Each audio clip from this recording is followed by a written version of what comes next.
Good morning, everyone. We are continuing here in the Orchis Yosher. We started with Kas, with anger, and then we moved to Kabdonis, which is the unyielding, impetuous nature of a person. And today, Be'ez Hashem, we will conclude this chapter. He brings from Ubachala Rabosa, he brings from Chazal, our sages, Hevi Kiyosed Nemucha. A person should make themselves like a low-hanging peg, a low peg. She'akol toilin ba, that everyone feels comfortable hanging themselves upon him. Sheloite kaptan, and do not be kaptan, do not be unyielding and too strict. Shein adam yochel lishalechem, and then nobody will be able to ask you a single question. They won't be able to ask you for a favor, to clarify what you said. They won't be able to ask you anything. Since you do not know the day in which you will be gathered unto your people, which means you do not know the day of death. Ve'ein maskirin shemecha, and then nobody will remember your name. Say Chazal that a person, kabdonis, this unyielding nature of a person, it's the opposite of humility. Humility means that I understand that there's other people in the world. I understand that there's a Ribono Shel Olam. I understand that I'm not haughty, and I understand that my will and my desires and how I want things to run is not always the right way, often is not the right way at all. And there's other emotions of people and their thoughts and their whims and their desires and their will that I have to take into account. A person who's a kaptan, a person who is unyielding in his nature, who is angry to the core about everything that they stand for and believe in, so that person, he is someone that people are afraid of, someone that people don't want to get close to, someone that people don't want to share a warm and intimate relationship with. This is parents to their children. Kabdonis doesn't work in chinuch habanim. It only pushes our children away. Kabdonis doesn't work in shalom bayis with our spouses. It will only push our spouses away. However, when a person takes on the traits of a low peg, which means a nivos, a humility, someone that is approachable, people understand this is someone that if I need something, I can go to them. They're not going to make me feel bad about what I say. They're not going to look down on me or be condescending for the things that I do. Rather, I can go and ask that person for the things that I need. Says Chazal, that's the way that you should behave, and that's the way you should act towards people. Why? And he points out again, because you have no idea the day that you're going to die. And if you leave this world with the reputation of being a kaptan, of being an angry, impetuous, unyielding, impatient type of a person, ein maskir and shemecha, no one's going to remember you anymore. Now everyone will be happy that your intensity is no longer in the house. Every wife will be relieved that she doesn't have to walk on eggshells everywhere that she steps inside of that marriage. Children will say, Oi, Nebach, my father, my mother, they're not here anymore. However, what a relief. Every time that they looked at me, it looked like they were burning their eyes through me. Every time I spoke to them and I wanted to share with them my life, I could see the discontent on their face for the things that I do. Kabdonis does not get a person any place except alienates and creates enemies for us.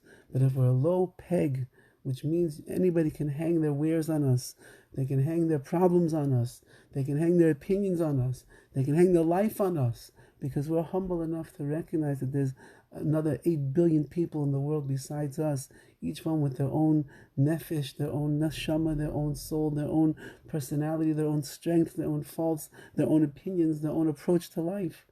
That's the way in which we engender ahavas Yisrael, the love of Klal Yisrael between one another.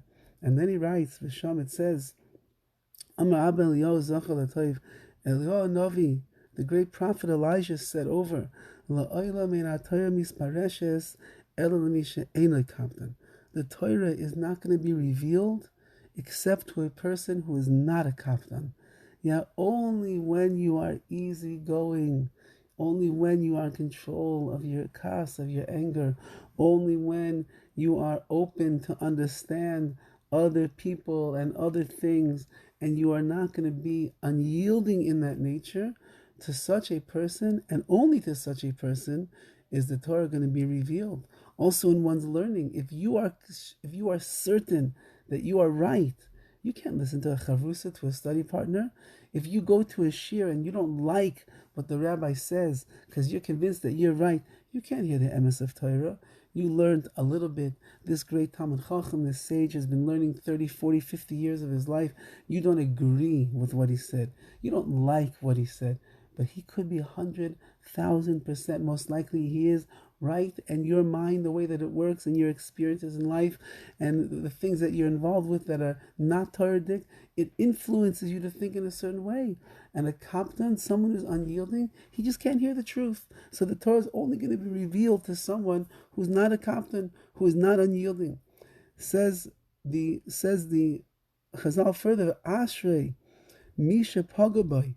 Afani Eini Nigla Elo Misha Kaptan. So too, Eliyahu Navi, Elijah the prophet says, just like the Torah is not going to be revealed to someone who is a kaptan, so I too am not going to reveal myself to someone as a kaptan. I only reveal myself to someone who is in control of their unyielding attitude and their nature, which means she'eno kaptan, someone that's not a kaptan, that's who I reveal myself to. The great schus that Eliyahu will reveal himself to you only if you're humble, only if you're patient, only if you don't fly off the handle and get mad, only if you're understanding, forgiving, compassionate of others.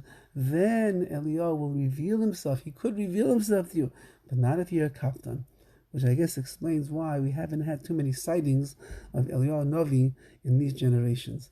Ashrei Misha Pagaboy, fortunate is the one who is greeted by Eliyahu, or Misha Yoshev Imo, and the one who sits together with him, or Eliyahu sits with you. Why? Shemuftach leishu ben olam haba, you're guaranteed to be a member of the world to come if Eliyahu visits you here in this world. And he concludes over here with the words of the Chazon Ish, who was his uncle and his Rebbe, and he writes, Umaran Kosov, Ani machzik es hakabdonis lemeguna ma'od.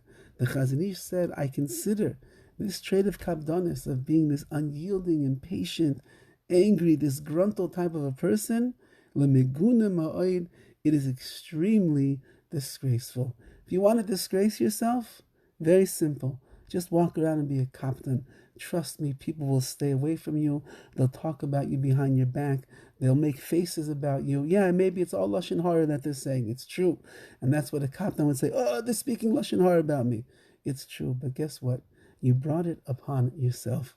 So let us, Be'ez Hashem, as he writes over here, Ad Kan L'Shoinoi, V'Hashem Yizborach, may Hashem, the Holy One, blessed be He, Yatzilenu mikabdonos, save us and spare us from this trait of kabdonis, of being unyielding and impatient, impetuous, all of the adjectives that we have described over here, in order that we should be someone who is matzachein be'enei Hashem.